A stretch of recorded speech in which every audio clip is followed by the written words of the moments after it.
Roy kükrer dostlarıyla birlikte. Haydi gelin şarkı söyleyelim hep. Mö mö inekler söyler, me me koyunlar eşlik eder. İyi ki var hayvanların korusu, neşeyle dans ederiz hep beraber. Horozlar öter sabah güneşle. Ördekler vak vak eder gölette. Loop tango, Roy sesleriyle.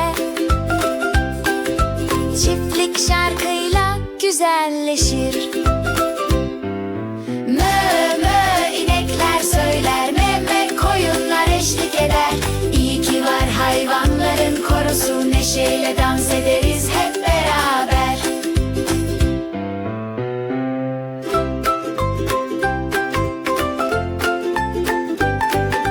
Loop yavaş yavaş geliyor bahçeye.